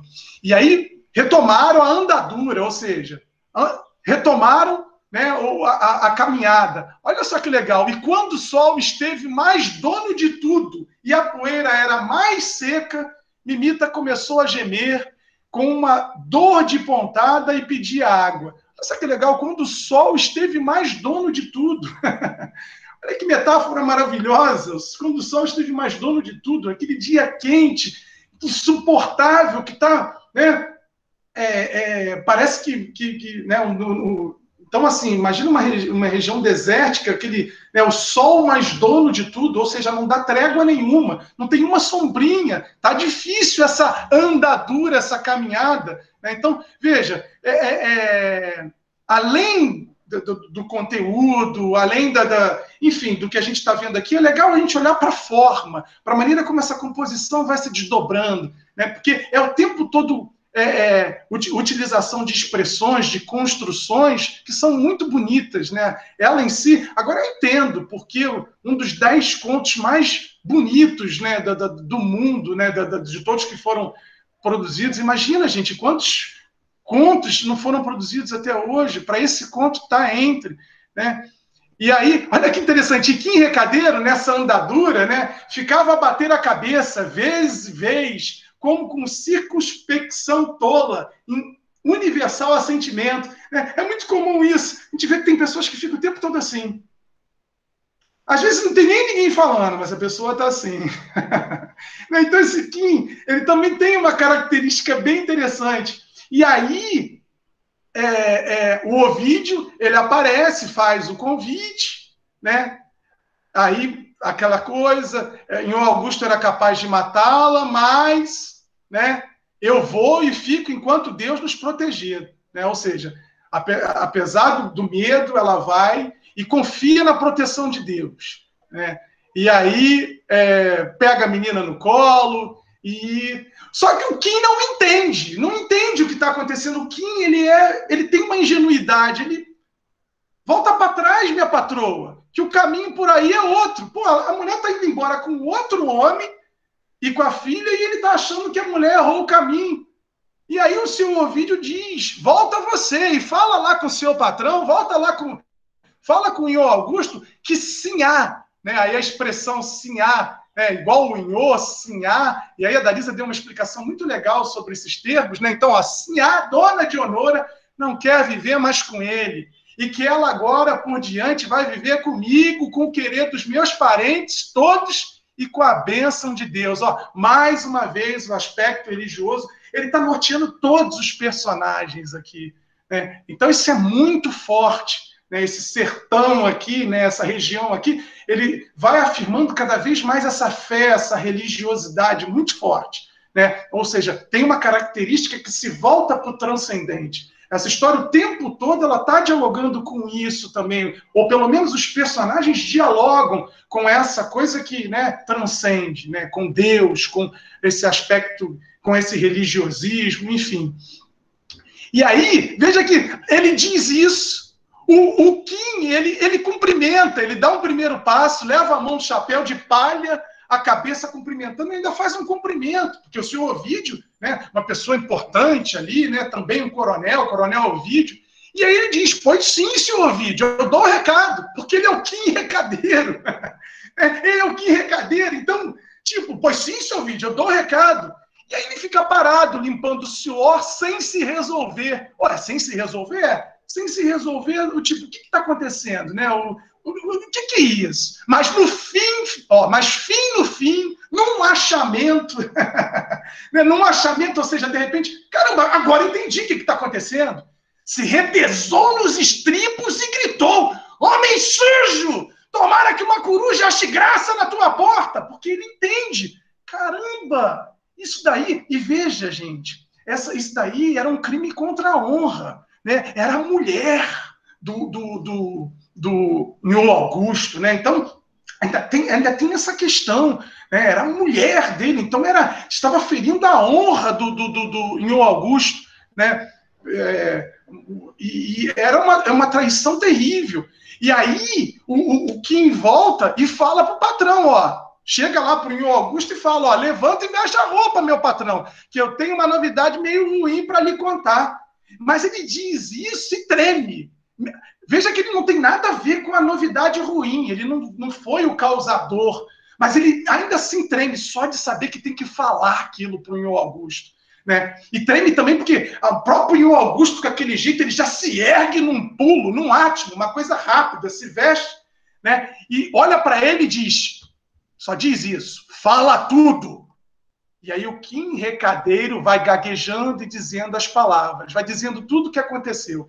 E no final ainda diz, eu podia ter resistido, ou seja, resistido, era ter enfrentado, mas era negócio de honra, com sangue só para o dono. E pensei que o senhor podia não gostar. Ou seja, se eu mato o seu Ovídio ali, talvez você não goste, porque ele feriu a sua honra, e eu sei que você que quer, né, pagar essa vingança, você que quer se vingar agora. Vai que eu me vingo e mato ele, e depois você fica irritado comigo. E aí o Augusto, né, diante da fala dele, diz, fez na regra e feito. Ou seja, a regra é essa, né? O sangue é para o dono, então é o dono que vai lá cobrar. E aí ele diz, chama meus homens! Só que dali a pouco, uma nova desolação. Ou seja, o Kim Recadeiro dá uma nova desolação, um novo recado brabo. E o que ele diz? Que os bate-paus não vinham. Ou seja, os capangas dele não vinham. Vamos lembrar, gente, as terras não estavam no desmando, dívidas por pagar. Ele não estava numa situação que era como se estivesse num lugar com parede branca sem portas. Ou seja, é como, nas nossas expressões de hoje, é como se a gente dissesse, meu amigo, meu Augusto, a casa caiu para você. É como se a gente dissesse isso, né? E veja que os bate-paus dele, né, foram trabalhar para o Major Consilva, que estava pagando bem, estava pagando muito bem, e não vinham mesmo, né? E aí, um dos bate-paus, um dos capangas dele ainda disse que sol de cima é dinheiro. Fala que com o Nilo Augusto que sol de cima é dinheiro. Ou seja, o Nilo Augusto estava achando que todo mundo ali, por ele ser o valentão, o mauzão, todo mundo ia ficar trabalhando para ele de graça a vida toda, que todo mundo ia ficar tendo medo dele a vida toda, ia ficar... Não, o cara está do lado da política que perde. O cara já criou inimigos poderosos como o Major Consilva, que está ali, ó, que paga para gente, que faz tudo que ele não faz. Meu amigo, sol de cima é dinheiro, vaza, em outras palavras, né? E aí ainda diz assim, ó, um dos capangas diz para o Kim falar para ele, ó, para ele pagar o que está nos devendo e para mandar para o portador calado, que nós não podemos escutar a prosa de outro, que o seu Major Consilva disse que não quer. Então manda por um portador, manda por uma pessoa que venha calado, que nem fale nada, porque ó, o nosso patrão agora não quer nem ouvir prosa, conversa de outro. E aí, pô, ele, que é um bicho, que é um feroz, ele cachorrada só de pique, onde eles estão? Muito interessante, porque ele pergunta, né? E aí o Kim responde, ué, foi todo mundo lá para a chácara do Major. E aí ele diz, Major de borra, só de pique, porque era inimigo do meu pai. Então veja que é uma desavença, ó. E aí ele fala, vou lá. É como se, vou lá e vou resolver isso. Né? Aí aqui, olha como é que... essa fala do Kim, gente, ela vai ajudando a gente a perceber que a casa de fato caiu para o Nilo Augusto. Apesar de toda a valentia, de todo o medo que ele causa, de todo o poder que ele parece ter ao ver lá aquele leilão lá e a Sariema sendo arrematada por ele, todo mundo ali, Ion Augusto, apesar disso tudo, né, a gente começa, né, nas páginas seguintes a perceber que, na verdade, aquilo tudo já era um começo do fim, que ele já não tinha mais o poder que tinha. Depois que o pai dele morre, ele fica tão sem regra, né, tão desajustado, tão sem limite, que, né, veja, o Kim começa a falar, ó, olha que interessante essa fala, essa daqui tem que repetir, mal em mim não veja, meu patrão Ion Augusto, mas todos no lugar estão falando que o senhor não possui mais nada, que perdeu suas fazendas e riquezas, e que vai ficar pobre no já-já.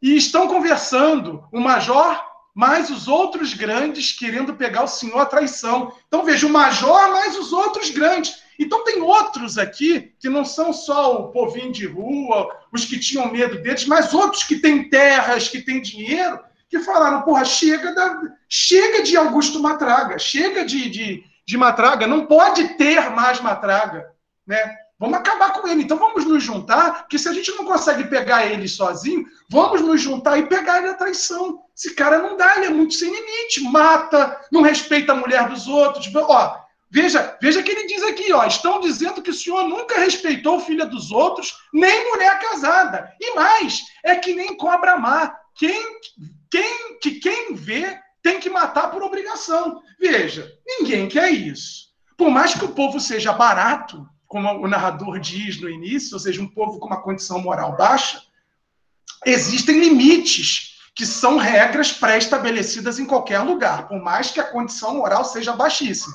Não respeitar a mulher dos outros, não respeitar filha, matar por obrigação, cobra má a gente mata. Então, mas tá difícil pegar essa cobra, então vamos nos juntar. Vamos lá.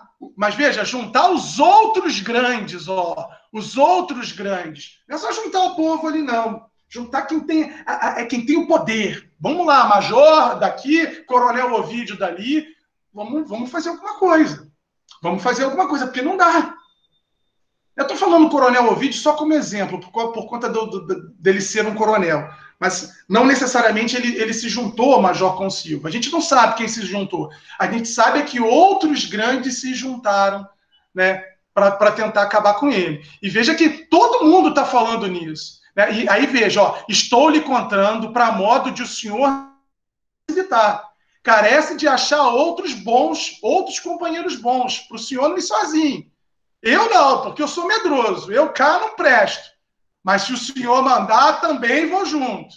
Veja que o Kim Recadeiro, fiel, o capanga, ele está ali dando os conselhos, porque, de fato, tem uma relação ali, ele gosta, apesar do medo e tudo, ele é um capanga fiel mesmo. Né? E aí é interessante, ó, descendo mais um pouco, olha só, olha o que o narrador coloca. Assim, quase qualquer um capial outro, sem ser Augusto Esteves, naqueles 2 contratempos, teria percebido a chegada do azar, da unhaca, e passaria umas rodadas sem jogar, fazendo umas férias na vida. Viagem, mudança ou qualquer coisa insonsa, para esperar o cumprimento do ditado. Cada um tem os seus 6 meses. Ou seja, o que o narrador está dizendo aqui? Era a hora dele sair de cena, era a hora dele...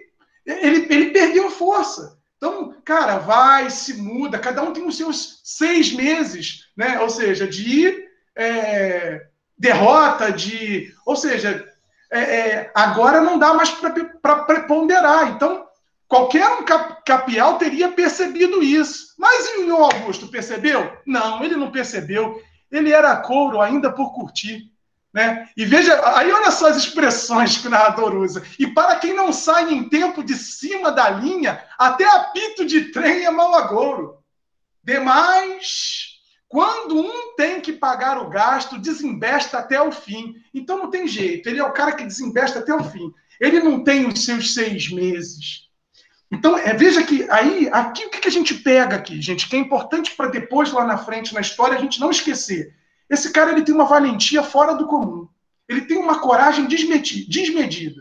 Não importa como ele utiliza essa valentia, essa coragem. Nesse momento aqui é para fazer as maldades, é para matar, é cobra má, é para se vingar.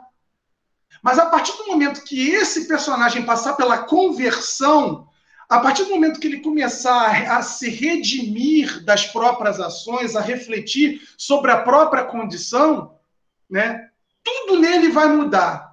E essa coragem, essa valentia, ela vai continuar, mas eu diria que se prestando a um outro serviço. As nobres, eu diria, as nobres situações que elevam o ser e que dão sentido à vida, né? E aí a gente vai ver um Nho Augusto. Se esse Nho Augusto, nessa primeira parte, ele é a imagem do demo, e aí eu vou usar essa expressão pegando o Grande Sertão Veredas ontem, né? Era o demo, né? Então, se ele era o demo aqui, se essa valentia e se esse ser que desembesta até o fim, aqui ele era a imagem do demo, posteriormente a gente vai ver uma outra coisa dentro da mesma valentia e da mesma coragem, que parece que é uma energia, parece que é uma condição de si próprio, está na própria essência, um núcleo propulsor que age, que desembesta até o fim, independente da condição, da situação, né? E veja que, aí ele diz, e desse jeito achou que não era a hora para ponderar os pensamentos. O que é ponderar os pensamentos? Não era hora para ficar pensando, cada um tem os seus 6 meses para pensar, para refletir sobre o que está acontecendo, né? Sair de cena, não, né? Não era a hora. Mas veja, olha que interessante, aqui a gente tem implícito aqui tanta coisa, ó. Nele, mal e mal, por debaixo da raiva, ou seja, tirando as emoções de lado, porque ele estava com raiva, por debaixo da raiva. Olha como é que o narrador coloca. Nele, mal e mal, por debaixo da raiva, ou seja, vamos deixar a raiva de lado, vamos deixar as emoções e vamos pensar um pouquinho. Ele fez isso, e aí pensou, ele teve uma ideia e resolveu algo. O que ele resolveu, Cadu? Ele resolveu que antes de ir a Mombuca para matar o Ovídio e a Dionora, ou seja, para matar, para pagar lá com o sangue do Ovídio, né, a honra, né? Antes dele fazer isso, ele precisava cair com o Major Consilva e os capangas, ou seja, peraí, eu vou lavar minha honra depois. Primeiro eu vou cair em cima do Major Consilva, né? E aí, pô, mas por que ele tomou isso? Bom, aqui não diz. Ele tinha 2 opções. Inclusive, a primeira que ele ouviu foi quando o Kim Recadeiro fala para ele o que aconteceu. O primeiro problema que veio, né, foi o da esposa. Então, ele ouviu esse, depois o Kim continuou, né, mal não tem em mim, né, meu patrão, mas eu preciso te dizer também que os teus capangas foram embora. Bom, ele ouviu depois a situação do coronel, do Major Consilva. Então, assim, por que ele não seguiu também nas ações a ordem, né, do que lhe foi contado? Bom, você me contou isso primeiro, já ouvi, então primeiro eu vou lá, mato o coronel Ovídio e a Dionora, e depois eu mato o Major. Não. Ele, debaixo dessa raiva, ele teve uma ideia. Por que isso está na história? Isso está gratuitamente? Foi uma coisa, né? Eu não sei. Se o leitor quiser chegar a essa conclusão, eu, né, com a minha liberdade de leitura, eu não consigo ver isso de uma forma gratuita. Eu vejo que aqui tem uma mensagem aqui, né? Então, aqui, quando ele propõe cair em cima do Major Consilva e dos capangas, é porque também para ele é mais fácil executar esse major, que é o inimigo, né, inclusive do pai dele, do Afonso Esteves, assim como os capangas, que são traidores e que não têm a mesma relação que existe numa relação familiar, que é o caso da Dionora, que era a esposa dele. Então é como se implicitamente tivesse aqui uma ideia do seguinte: peraí, eu vou lá matar primeiro eles, porque aí eu vou ter mais tempo para pensar se eu devo mesmo matar a dona Dionora. É como se fosse isso implicitamente. Peraí, eu ouvi a traição da minha esposa primeiro, o Kim Recadeiro falou isso primeiro, mas eu eu primeiro vou pegar o major, né? Vou deixar a raiva de lado, vou botar a raiva por debaixo da raiva, ou seja, eu vou tirar essa emoção agora e deixa eu pensar. Melhor eu ir lá pegar o major. Depois eu mato o Ovidio e a Dionara. Eu vou matar, mas eu vou fazer isso depois. Porque o tempo, vamos lembrar do conto do espelho lá, o tempo é o mágico de todas as traições. Uma frase de Guimarães Rosa no conto do espelho. E era esse tempo que o Augusto precisava, até mesmo para decidir se ele deveria ou não matar a dona Dionora. Matar o Ovidio era mais fácil, mas matar a dona Dionora era difícil. Cadu, por que você está falando isso só com essa leitura desse parágrafo?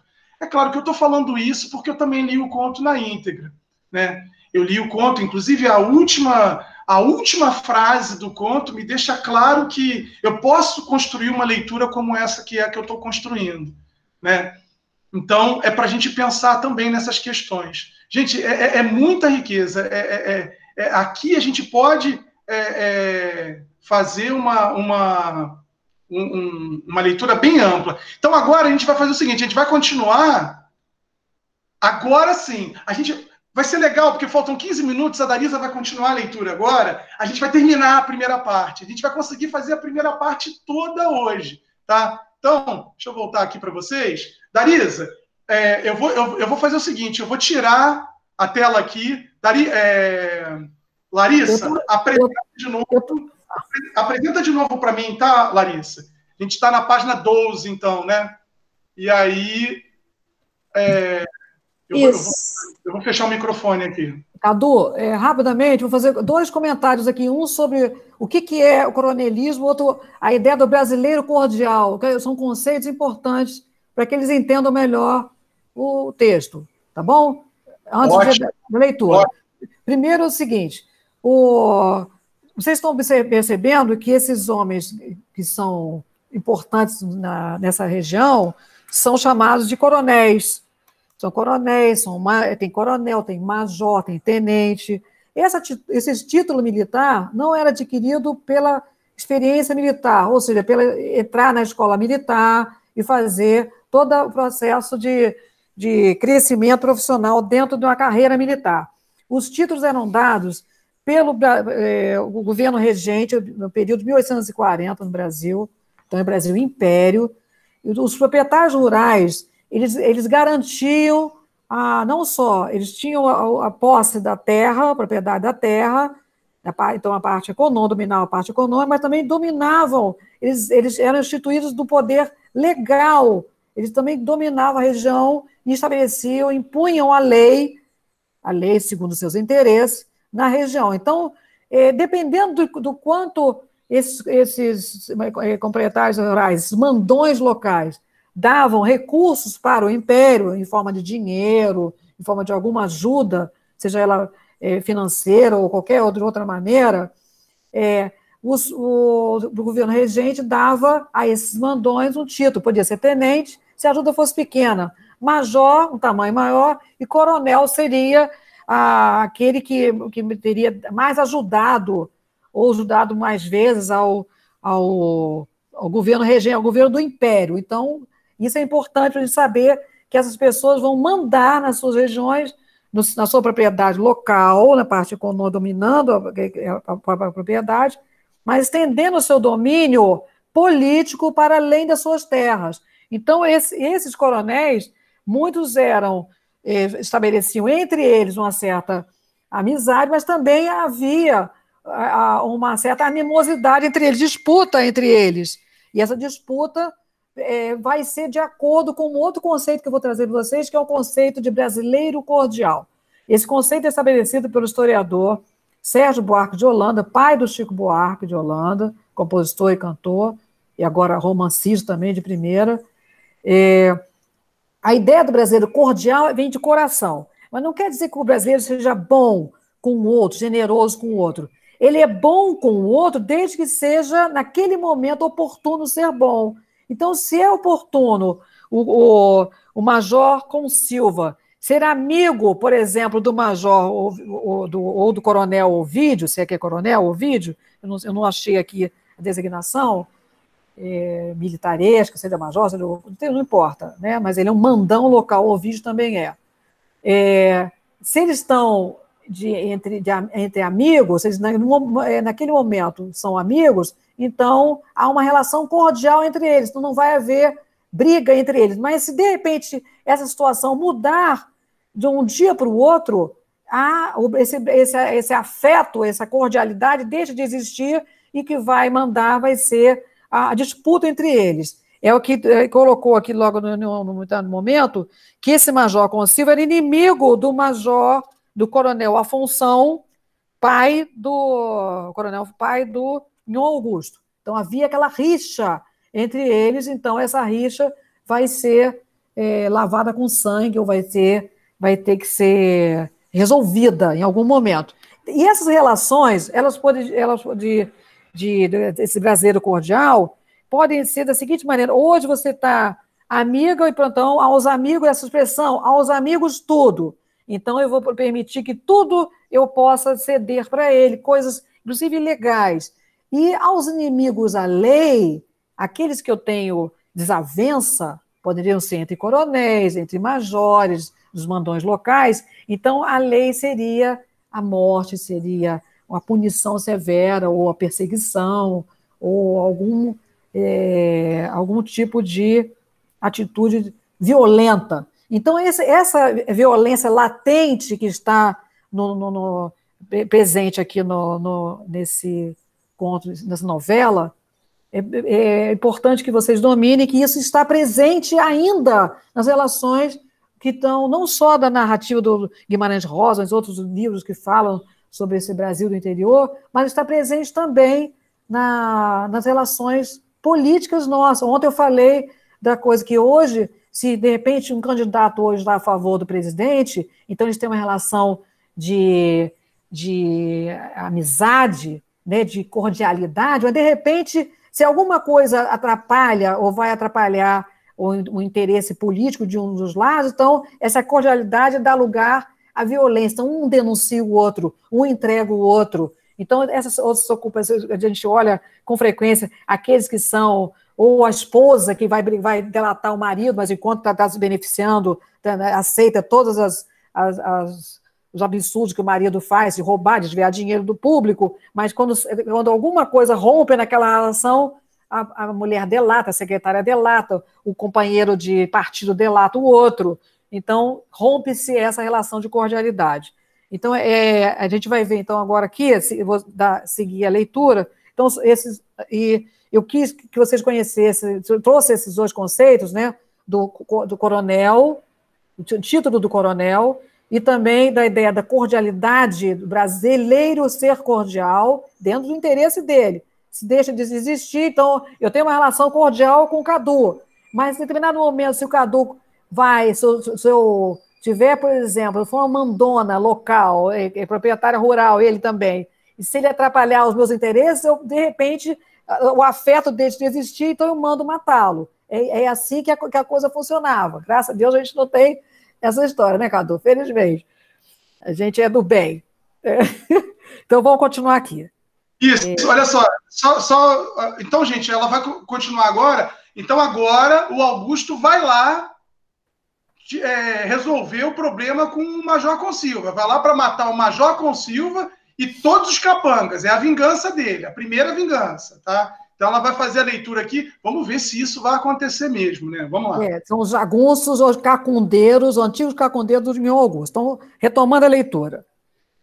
Cresceu poeira de peneira. A estrada ficou reta, cheia de gente com cautela. Chegou à chácara do major, mas nem descavalgou, sem tempo. Do tope da escada, o dono da casa foi falando alto, risonho de ruim. Tempo do bem bons acabou, cachorro do Esteves.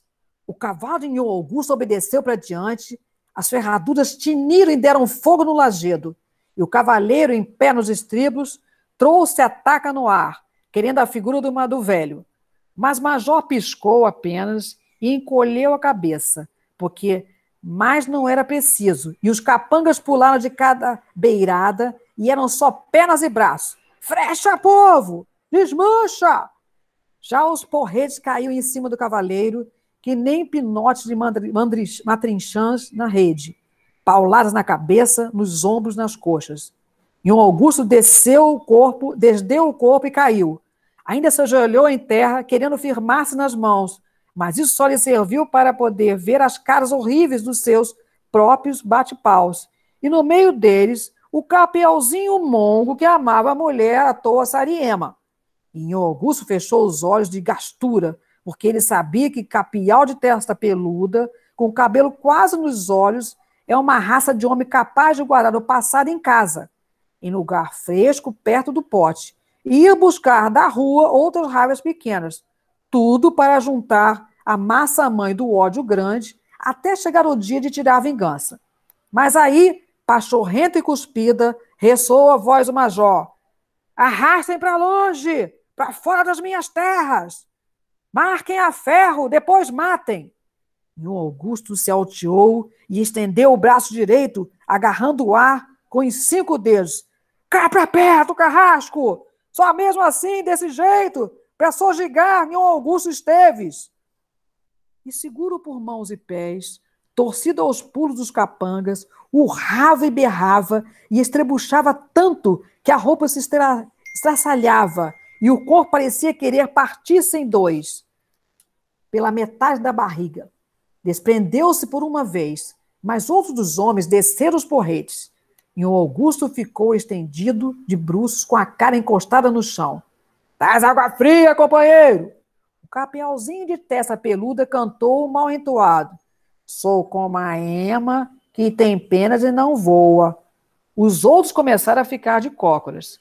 Mas, quando Nhô Augusto estremeceu e tornou a solevar a cabeça, o major lá da varanda, apertando muito os olhos para espiar e se abanando com o chapéu, tirou ladainha.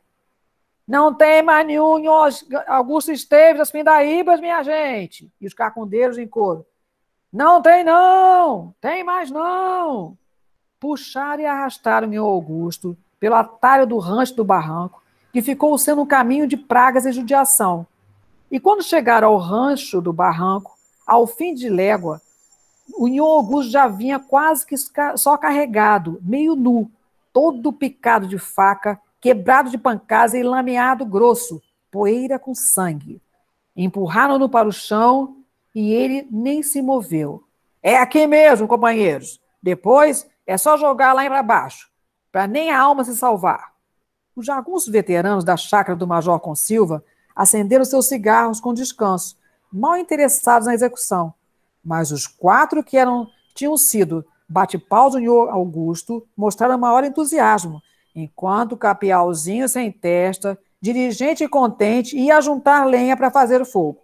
E aí, quando tudo esteve a ponto, abrasaram o ferro com a marca do gado do major, que só ia ser um triângulo inscrito numa circunferência, e imprimiram-na com chiado, chamusco e fumaça na polpa glútea direita de Nhô Augusto. Mas recuaram todos num susto, porque Nhô Augusto viveu-se com um berro e um salto medonhos. Segura! Mas já ele alcançara a borda do barranco e pularam no espaço. Era uma altura, o corpo rolou lá embaixo nas moitas se sumindo. Para onde é que a gente passa para poder ver se ele morreu? Mas um dos capangas mais velhos disse melhor.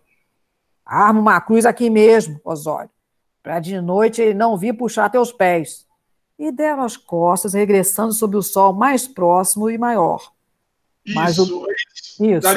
Foi. Pronto.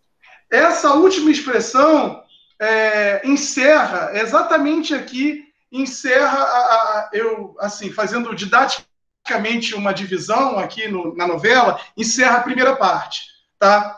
Então, a gente vai parar a leitura aqui, eu vou fazer uns comentários, vou colocar um vídeo rapidamente, comentários são 3 minutos mesmo, tá, gente? Para a gente encerrar, para a gente ir almoçar, que já vai dar, são 12h58.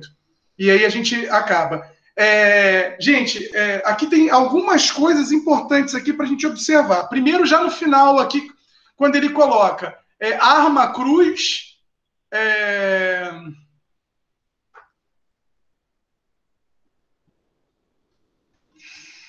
deixa eu ver, e deram de costas. Ó, arma uma cruz, olha lá, tá marcando. Arma uma cruz aqui mesmo, né? para de noite ele não vir puxar teus pés. Veja que até esses jagunços, né? Até esses cacundeiros, esses capangas, enfim, até eles têm essa questão da religiosidade, ó, dessa questão da religião, do transcendente. Veja como isso é forte. Eles acabaram de matar, de jogar ele lá do precipício, do barranco, né? Quer dizer, na verdade, eles não jogaram, eles iam jogar. Olha o que aconteceu, né? Eles iam jogar o Ion Augusto, mas ao queimá-lo, né?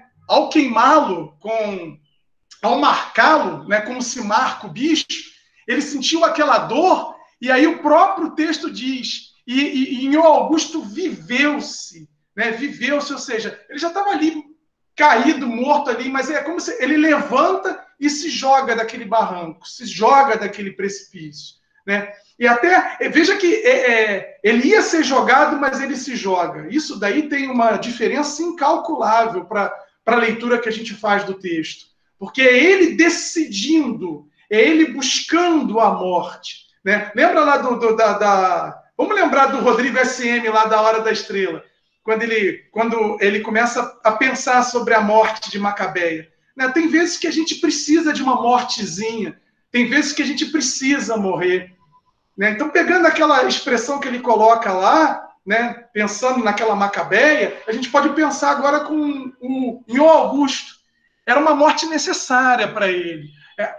Pular no barranco, né, se jogar do precipício, foi a morte que ele, né, foi uma decisão que ele próprio assumiu, né, de morrer.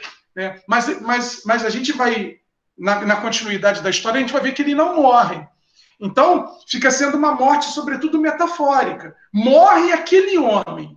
A partir desse momento, morre aquele homem. Então, a queda no precipício ela é uma metáfora para a morte daquele ser, da maneira como era, da maneira como vivia, da maneira como pensava. Né? E aí, a partir de agora, as veredas, ou seja, o caminho, né, que esse homem seguirá, será outro. Será a redenção e eu diria, o surgimento de um novo homem. Né? De um homem, de um redentor. É o homem que vai se redimir e vai, de algum modo, redimir alguns ali. Então, a gente vai ver muita semelhança desse Ion Augusto com o próprio Cristo. Né? Na intertextualidade, eu vou mostrar isso para vocês o tempo todo. Né? Sobretudo quando chega o momento da hora e vez dele, que ele vai montado num burrinho. Tem várias passagens ali que está fazendo intertextualidade com passagens bíblicas. Né? Esse Ion Augusto, esse Augusto, a própria expressão Augusto, né?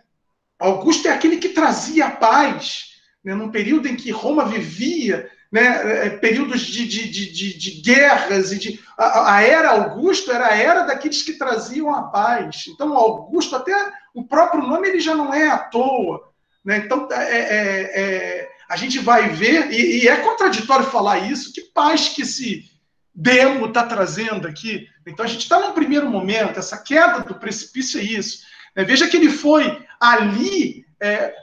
Larissa, sobe um pouquinho o texto, mais acima um pouquinho. Isso, vai subindo um pouquinho. Que eu quero mostrar aqui para vocês.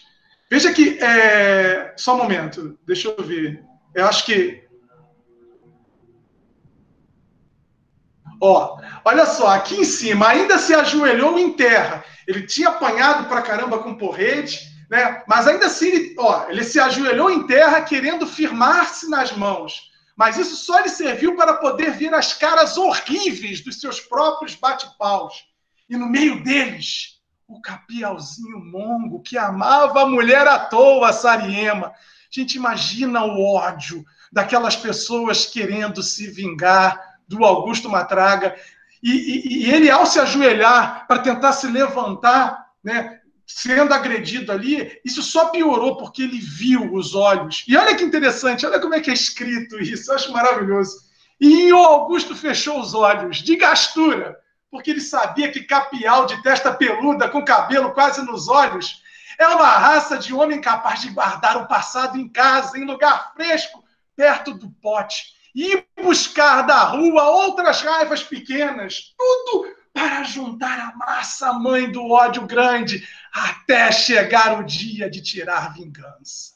Ou seja, era como se aquele capial lá daquela igreja que apanhou, que foi humilhado, que viu lá a Tomásia, que é a Sariema, passando pela humilhação que passou, é como se ele não tivesse esquecido, é como se ele tivesse guardado tudo, é como se ele tivesse juntado essa massa, ou seja, ido descontado num e outro mais fraco, um e outro mais parecido com ele, e guardando, porque ia chegar o grande dia de tirar a vingança. E aquele olho que o Nhô Augusto que está ali caído, olha, aquele olho daquele capinhal, era esse olho, era esse terror, era o que lhe causou gastura, tipo, não deu para aguentar.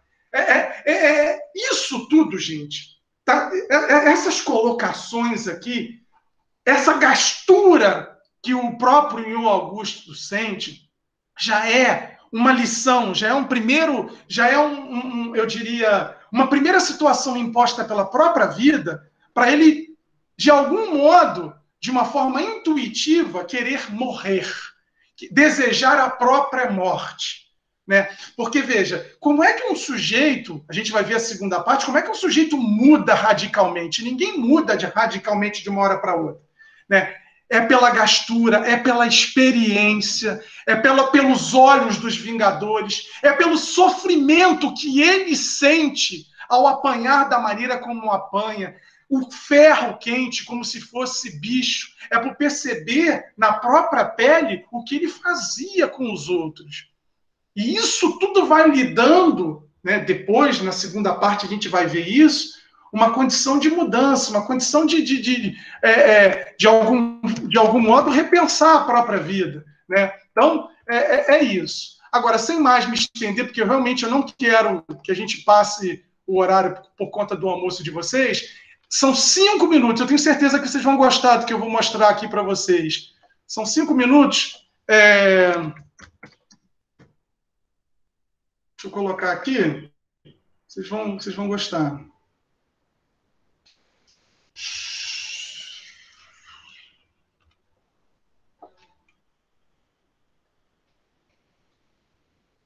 São 5 minutos, é um vídeo aqui com um filme que foi produzido em 2011. Eu vou ter que encerrar a gravação. Porque se eu colocar o vídeo com filme, o YouTube vai bloquear o meu vídeo. Então, eu vou só encerrar essa gravação aqui, para a gente encerrar a aula. O vídeo, infelizmente, para quem não estava aqui na aula, não vai poder assistir no YouTube. Né? Só quem estiver aqui. Então, interrompa a gravação.